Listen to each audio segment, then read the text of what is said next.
Hi guys, so I thought I would do a video in between episode 25 and 26, basically just going over the similarities and differences between my art character universe, which is the original canon version of Mariana, and the Sims version of Mariana, because a lot of you might not know this, but Mariana was created in my artwork first. I do have art accounts pretty much everywhere, so if you would like to go see my work, I will link everything down below. But yes, in the Sims version of Mariana, I've had to streamline a lot because there's only so much you can do in The Sims. But the Sims version of things has actually really helped me flesh out areas of my character universe where I had no idea where to go next. It's also been a great respite from my artwork as well, because artwork wasn't just my hobby, it was also the career path that I wanted to go down. So there was this very fine line between work and play, and The Sims sort of gives me a little bit more playtime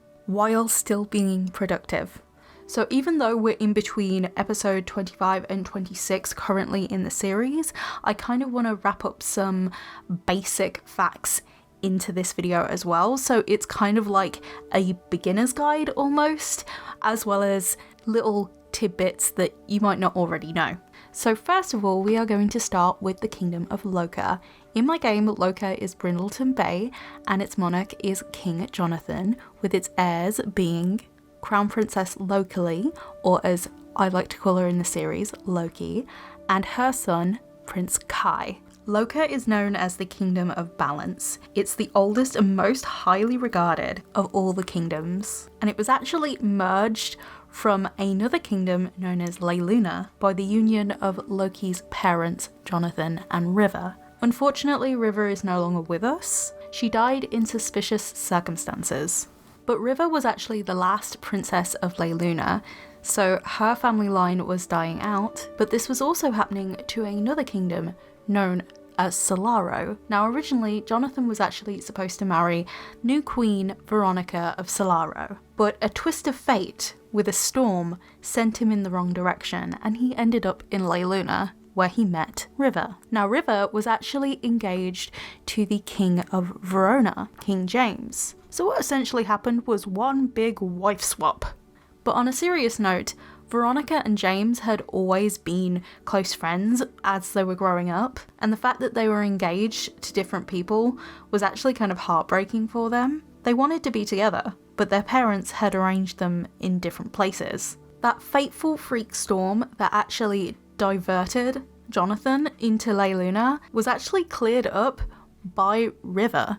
River actually has powers of the moon because, as you might have guessed from the names of the kingdoms, Solaro has a very sun-focused theme, whereas Luna is very moon-based theme, so opposites.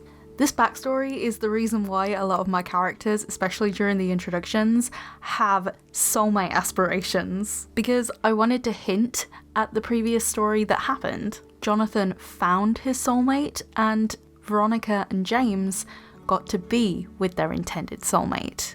Whilst we're on the topic of Loka, I also wanted to clear up a little bit about Loki as well, because when I started off the series, she wasn't in the main household, and this is because when her mother passed away, I say that in quotation marks, she actually knows exactly what happened to her mother. I'm not going to give away complete spoilers, but you actually might see some of the story actually slip out in the episode where she actually returns to Loka with her new fiance. I think that's episode 10, I believe. So after her mother passed away, in quotation marks, in the artwork version of things, she was actually kept in a frozen stasis of time for about 2 years. She finally escaped after those 2 years, and she basically fled Loka from that point on. And that's where she met Elijah, and then a romance blossomed. And then eventually she was like,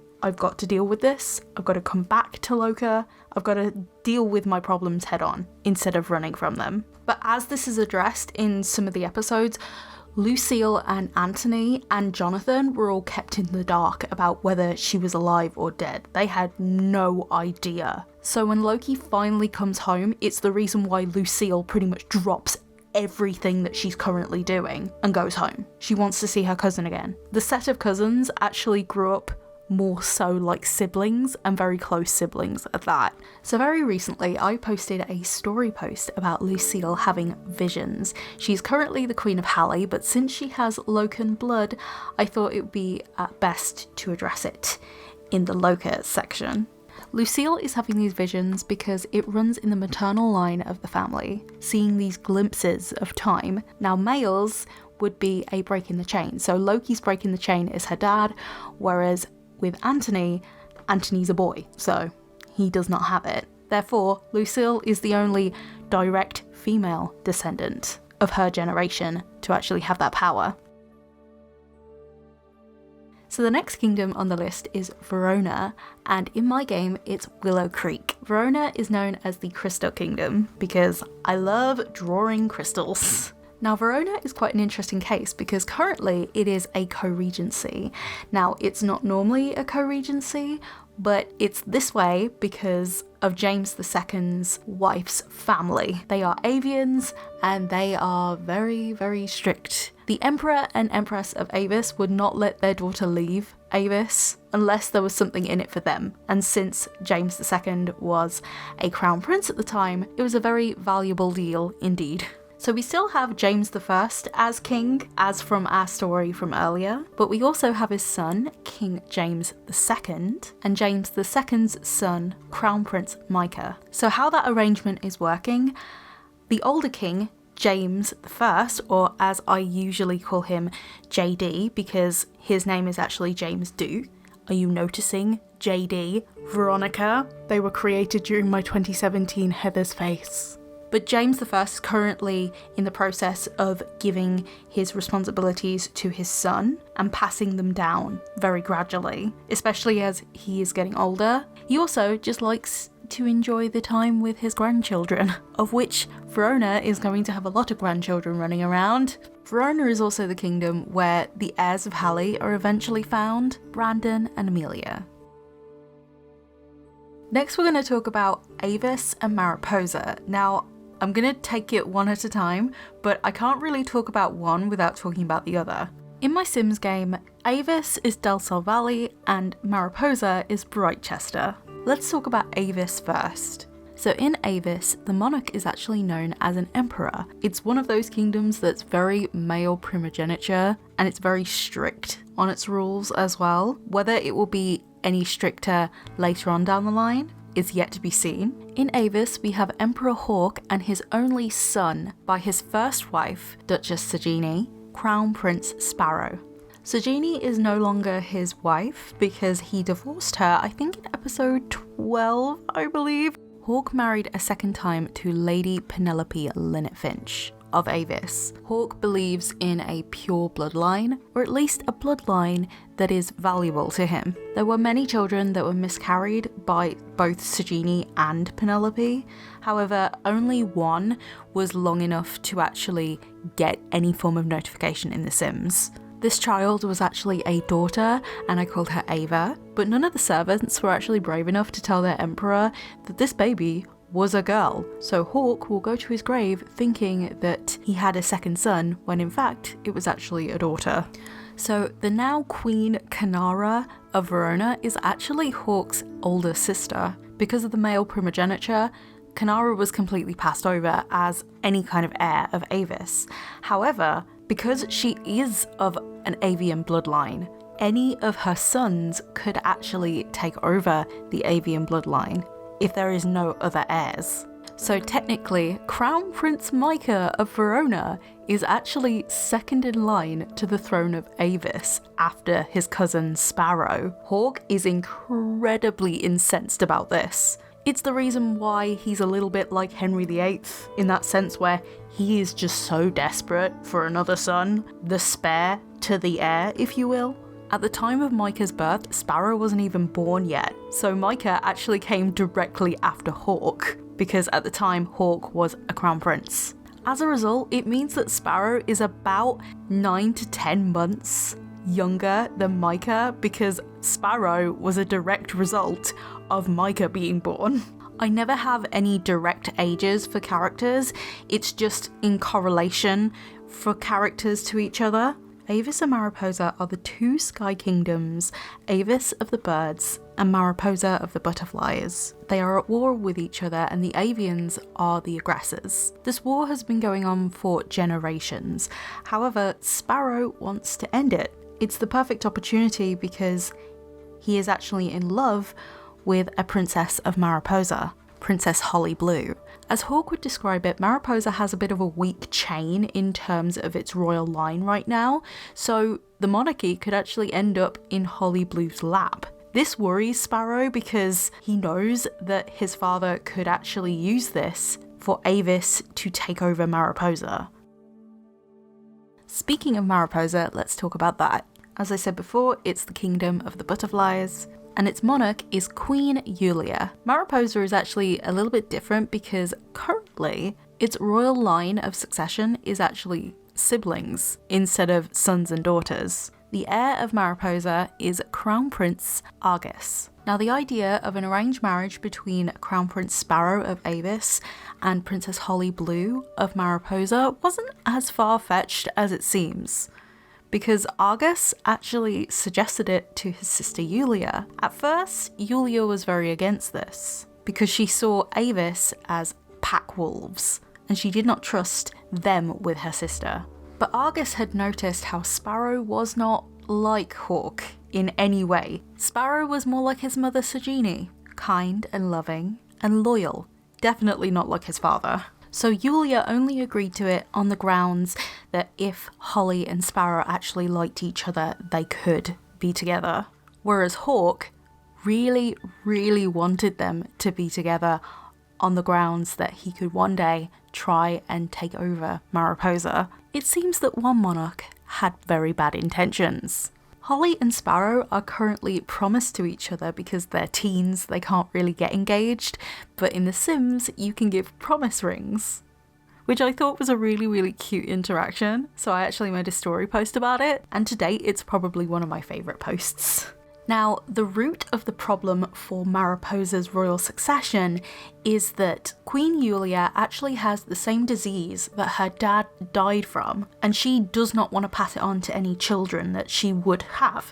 She has basically sworn off the idea of marrying or having children, and her throne will go to her brother, Argus, when the disease finally does take her life. It's why she's already planning to train Argus to take the throne.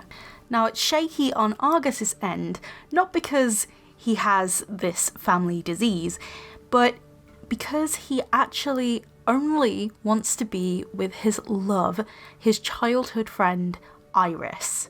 But Iris has never seen herself as a queen. She's never had the proper training. She just feels so inadequate to be a queen. She actually rejected a marriage proposal from Argus. Because of this, Argus doesn't really want to marry anybody else. Whether he will or not, I will not say, because the details in this video are only going as far as the series is currently. It also gives me a little bit of structure in the way I tell the story, as well as making it more digestible for newcomers to the series as well. The next heir after Argus is his brother Pierus. However, Pierus is more of a partier. He's one of those kind of guys that's so laid back, he will fall off the chair. Then it's Hali, and then it's the youngest sibling, Sky. So you can see why Hawk is very enthusiastic about the match between Sparrow and Hali. The next kingdom I'm going to be talking about is Hali. Hali seems to have made a very big impression on people, especially with its new king, Brandon. Currently, Brandon does not have an heir because Lucille, his queen, is pregnant. For those of you watching the series, I'm sorry to break it to you, but that baby's going to be born in episode 27, so you're going to have to wait a little bit longer for this baby. In the meantime though, I'm hoping to do a palace tour of a palace that I built for Brandon and Lucille. Around the time that Brandon and Amelia were born, the castle was actually sieged and the kingdom invaded. The king and queen at the time, Oratel and Marion, were no match against the invaders, and Marion, so upset to do this, sent her babies away. After the king and queen were killed off, there was no one left to rule the kingdom, and with the heirs missing now, the kingdom fell into ruin and was abandoned. So yes, Brandon was actually technically a king when he was a baby, even though nobody knew it at the time. Brandon and Amelia's original names were Brendan and Amira. Their eventual foster parents, the Bakers of Verona, the Rowe family, had seen a pendant that they each wore with an A and a B on it. So they gave them A and B names. Brandon and Amelia is what they went with. In a weird twist of fate, the names were very similar to their birth names. During a royal tour that Briar and Vanessa were doing in their home kingdom of Verona, they happened upon the bakery, and that's when they discovered the last heirs of Hali. So all of the artwork versions of my character universe have powers or some kind of ability in a way. So Mariposans and Avians can fly, for example. In Hali, they could control the waves. And the monarchs of Hali worked in tandem with the monarchs of Aquarelle. Now, because Hali was laid to waste for so long, all of that responsibility got put onto Aquarelle. Hali was meant to be above the waves and Aquarelle below the waves. Hali was the kingdom of shipping. It was known for having these huge ships, like the ones that you can see in the Tudor period. A fun fact is that Hali was the original place where Callan found his pirate ship. He took one of the abandoned ships for his own. So a lot of the lore is actually the same between the artwork part of the universe and the Sims part of the universe, because I tried to copy the key events in the Sims game as were in my artwork. For me, the Sims was a way to just build on what I already had. So let's get this over with and talk about Aquarelle. And I say let's get this over with because it is incredibly chaotic and has the most amount of differences between the Sims and the art side of things, mainly in the family tree department. Because in the artwork version, all the kids are actually adopted and they're actually supposed to be different species of fish. It's why you find that some of the kids actually have different skin tones than the parents, because I kind of wanted to remain true to the initial character designs of the characters in my artwork side of things. So in Aquarelle we have King Flipperold, who is more affectionately known as King Flippy, and his daughter Crown Princess Coraline. So if a King Flippy sounds very familiar to you, that is because it was directly inspired by Spyro 2 Ripto's Rage. There is a mission in the level Aquaria Towers where you have to rescue 6 seahorse children of the king. And because of that, Aquaria, the queen's name, shouldn't be too much of a coincidence. It's in homage to the level. Now initially in the Sims series, I actually made one of the kids, the youngest, not be Flipperold's and Aquaria's. I made it Aquaria's niece instead, but I swapped this out and took this out because it was just way too complicated and I really wanted to streamline and make the Sims series a bit more simpler to understand. Because in the art version all the kids are actually adopted, they are all different species of fish from each other, which I thought would be a really interesting thing to draw, especially artistically, because there will be a lot of diversity between different types of fish. I'm just going to show you the character designs because not everybody has a particular kind of fish that they are. I was mainly going on aesthetics, but in particular, King Flippy is a seahorse to pay homage to the Spyro 2 character. Aquaria is a jellyfish. Coraline is a shark. Octavia is an octopus. Now Aquarelle is a kingdom that I did not develop alone, especially when designing the characters. Because there were 12 children, I took 4 characters to design, and my friends Sammy and Gabby, who've been helping me kind of bounce my ideas back and forth, as well as kind of straighten my ideas out a little bit, because all my ideas come out in one big ball of string knots that you just have to basically sit there and very tediously untangle. Sammy took another 4 of the children to design, and Gabby took the last 4 children to design. All the artwork of this family of characters is done by me, but I will actually list which design is done by which person. Aquarelle was definitely a collaborative effort, which is probably why it's the most chaotic, but it's also the most fun. So in the canon side of things, in the artwork, the youngest daughter, Pearl, is actually the cousin of my character, Skylar. This is through both their mothers, Phoebe and Faye. Phoebe being Pearl's mother, and Faye being Skylar's mother.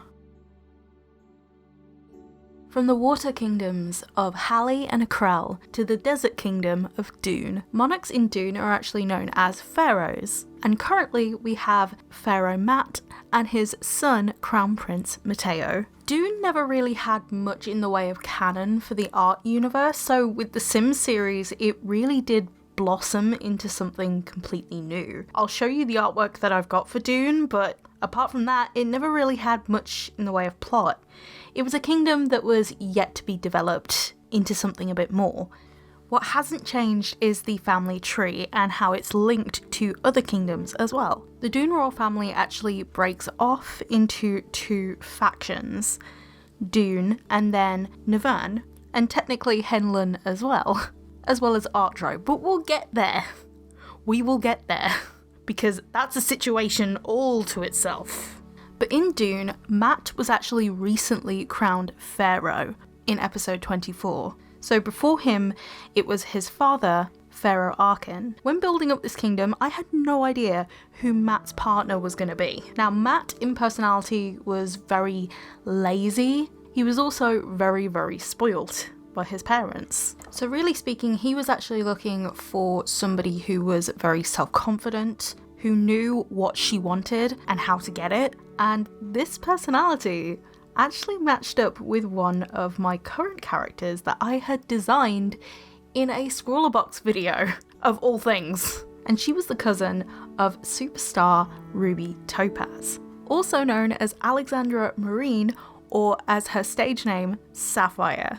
In terms of all my characters, Alex was definitely the most colourful and the most recognisable just right off the bat. She was bold, confident, and she knew what she wanted and she knew exactly how to get it. She was a jealous personality, and around Ruby, definitely, she was very jealous and kind of evil to her. While Ruby was in Dune, she actually brought along her band and her cousin, because her cousin just decided to tag along. And I think Matt wasn't particularly love-struck at first, but he definitely recognised that she was a woman worth his time. And in the series, they pretty much hit it off straight away. And when they became a couple and then had children, I realised very, very quickly that their children will be very beautiful. Oh my god, I've looked ahead to see what they look like in The Sims.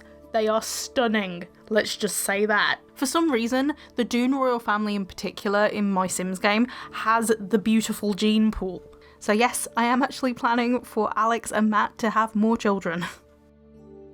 Now Dune shares its beautiful gene pool with another royal family, and that is the royal family of Henllan and Nevern. These two kingdoms are technically separate now, but they were actually one solid kingdom originally. To actually tell you why, I'm going to have to rewind the timeline a little bit and tell you about Queen Henllan of Henllan and Nevern, and her husband, Prince Consort Alad. Now how they are connected to the Dune royal family is that Prince Consort Alad is Pharaoh Arkin's little brother.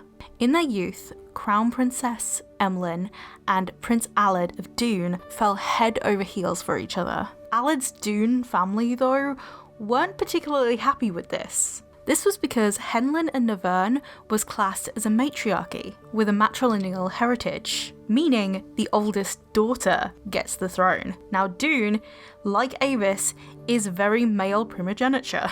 They are very set in their ways and they are very traditional. But the same could also be said for Henllan and Nevern, because they were always a matriarchy. To be with Henllan, Alad broke ties from his family, all except his brother, because they were close. In a way, he did always regret doing this because he always preferred the Dune way of life. But he thought it was just going to get better and he would be classed as a king. Now, the first hit to his ego was that he would be called Prince Consort when Henllan was queen. Alad was incredibly happy when his firstborn was actually a boy, Abereron. But there was a shift in the family dynamic when Henllan gave birth to a daughter, Typhi. Now, Abereron and Typhi both grew up pretty close. Abereron would always protect Typhi, and Typhi would always comfort Abereron when he was down. Aled was constantly getting his ego destroyed by Henllan, and having his masculinity, his identity, pretty much stripped by Henllan's regime. However, there was nothing he could do about it because he made his bed, now he's got to lie in it. He made that decision for himself, he's got to go through the consequences. But Aled did not want to have to deal with his life choices' consequences. And right from underneath Henllan's nose, he usurped the throne of Nevern. Because the way the geography of Henllan and Nevern work is that Nevern is connected to a bigger continent, whereas Henllan is literally just an island. And Henllan is technically the more sacred part of the kingdom. And because Henllan had actually taken Typhi to Henllan, teaching her a part of her future duties as queen, this left Aled and Abereron back in Nevern. And Aled chose that moment to strike. Growing up, because Aled was the second-born son, he always felt slighted or very undermined by everybody, and he was always the jealous type. So he crowned himself the king of Nevern, and his son the crown prince. He did this not just to get back at Henllan, but to also try and get back in the good books of his parents of Dune. He wanted to impress them. He always felt like he had to prove something, and he thought that having his own kingdom with his new line of succession being a patriarchy would be his standing achievement. Now, all this achieved was a very broken family, and Henllan was absolutely incensed. But she had to protect her daughter and the rest of her kingdom's interests. So she set up the main base of her kingdom that was left on Henllan, and she went about rebuilding what she had lost. Unfortunately, this also included an arranged marriage between Typhi and the crown prince of Artro, meaning that they would join together, Artro and Henllan, into a new kingdom. She was going to build what she had lost.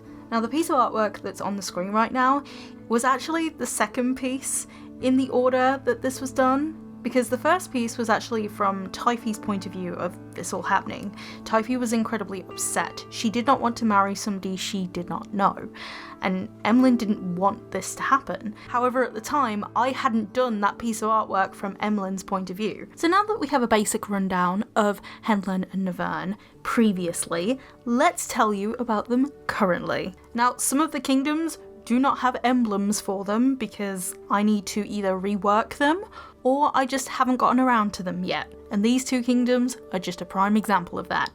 Because I love the sweet, sweet irony of it, I'm going to talk about Nevern first. Now, after Aled took over and became the king of Nevern, the people only let him rule because of his son, Crown Prince Abereron. Abereron met and fell in love with Princess Amelia of Hali, King Brandon's twin sister, and they had two twin girls, the one of which he is holding in the picture is Princess Madeline. The irony is that he wanted a patriarchy, and Aled now has twin granddaughters. And currently in Henllan, we have Queen Henllan, her daughter Crown Princess Typhi, and Typhi's daughter, Princess Kiyomi of Henllan and Artro. Now, I would highly recommend watching the series if you want to see how the whole interaction between Typhi and Crown Prince Hayako of Artro went down, because it wasn't all sunshine and rainbows, let me tell you that.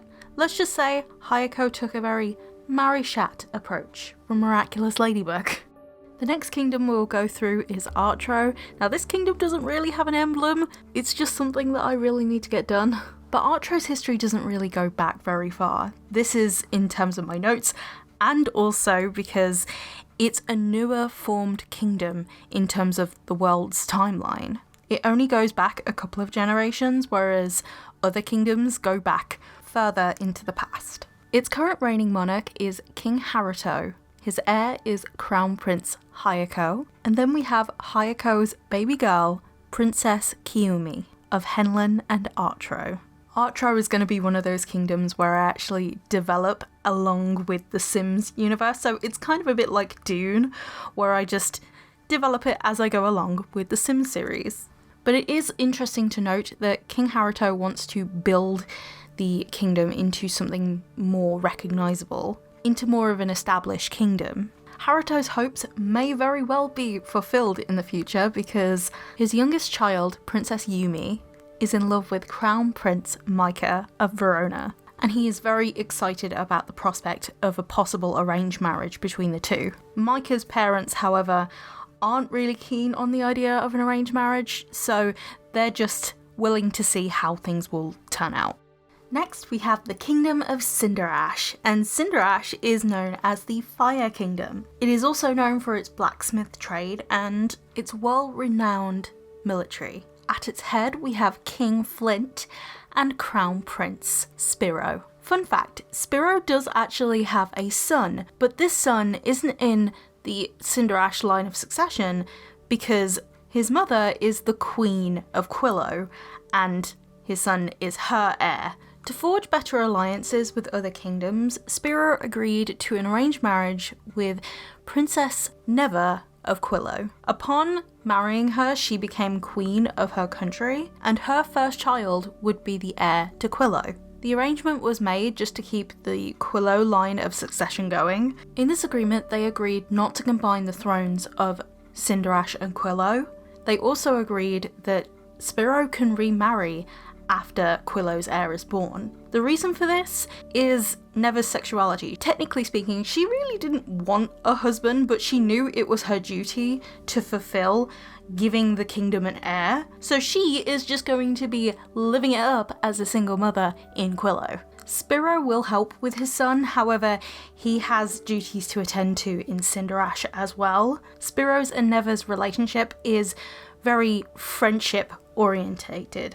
They respect each other immensely. Now, we can't talk about Cinderash without talking about Prism. Now, Prism is actually a territory of Cinderash. It falls under their jurisdiction and under their rule. The old kingdom of Prism died out a really long time ago, but technically speaking, it still does have a descendant, Eliana. Eliana hates the Cinderash royal family. She has planned so many assassination attempts of this family that she needs an extra pair of hands just to count how many times that she's tried that. But she also kind of finds Spiro attractive. I wonder where I'm going with this. We'll have to see in the episodes. Now, Cinderash's ally is Quilo. Quilo is a kingdom of ice and snow. Its monarch is Queen Nevern, with her little son, Crown Prince Lucian, who is fathered by Crown Prince Spiro of Cinderash. In my Sims game, Quilo is the top of Mount Komorebi, and Cinderash is actually one of the islands of Sulani. Mua Palom, probably pronouncing that wrong. But you might be able to tell that I actually stopped telling you what the worlds were in the Sims game, because I actually do that in the Sims series. But it's also because I have so many kingdoms in my game that I don't really have enough worlds along the same themes, if that makes sense. So I actually divide up neighborhoods of worlds to be different kingdoms. Like Sulani has 3 different kingdoms in it. It has Aquarelle, Hali, and Cinderash. And Windenburg has Nevern, Artro, and Henllan. It's all a lot. I think one I forgot to say was that Dune is Oasis Springs. I'm very scatterbrained. I've spent about a week editing this video.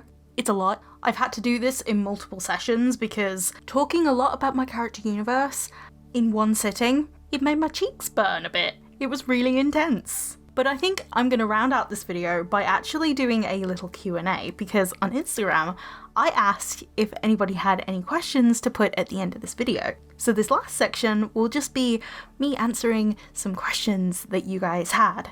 Also, because this poll was on my Sims Instagram, I didn't really have very many answers to this, so I'll try and be as thorough as I can be, without spoilers, or at least I hope.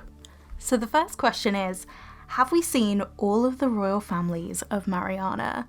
I am keeping one to myself, but that's mainly because it appears later on down in the timeline. If you go back through my Sims Instagram, or maybe even some of my artwork, you might even see some characters that I haven't really introduced at all. There are references to them, but in terms of story purposes, no, we haven't seen all the royals of Mariana. There is one family left, but they are to be introduced later on in the timeline. Also, I think we have enough chaos as it is right now. This next question kind of relates to what I just said. Didn't you have a character we didn't see yet? When are we seeing them? As I said, later on in the timeline, but I'm not entirely sure exactly when. I haven't worked out when to put them in, because I have an idea of a range of time, but in terms of, say, the Sims episodes, I haven't pinpointed a specific spot where I'm going to introduce them yet. How many generations exist in your artwork universe? That depends on which family you're talking about, because there's some families that have a lot of generations, and then there's other families that have barely any. A lot of the times I hop around different family trees of my characters, expanding on the lore that's already there, and it also depends on what character you're asking about, because in some certain cases, with the family trees, you can have one that goes on forever and then another one that just cuts off at like the first generation. It really depends on how much I've developed that specific family. It's also the reason why I'm using The Sims to help flesh out areas of my character universe that don't have as much detail put in yet. Take Verona's family tree, for example. You have Veronica and James I, James II and Canara with their 3 children. And on the opposite side, the youngest child, Vanessa with her daughter Isla. But what about Jacob and Briar? For the longest time, those 2 characters were left in limbo. They had no descendants from their side of the family tree. But yeah, that is the end of the video. I really hope you enjoyed it. I'm not sure how often I'm going to do these types of videos because, as I said, a week's worth of editing and my cheeks really hurt. But it's been a really fun time just explaining the story as I go along.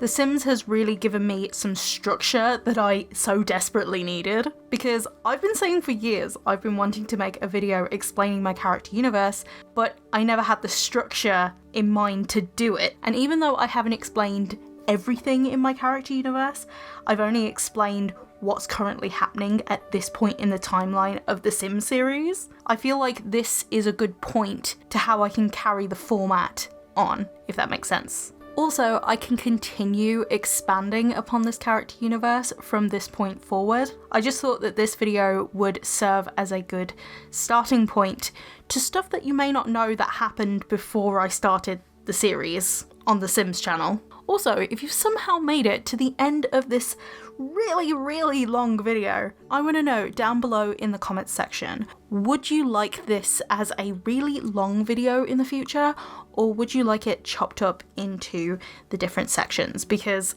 I counted about 13 sections in this video and it was very long. But yes, if you enjoyed this video and would like more of this, then perhaps consider subscribing to either my Sims or my art channel. And I'll see you whenever I do another video. Bye guys!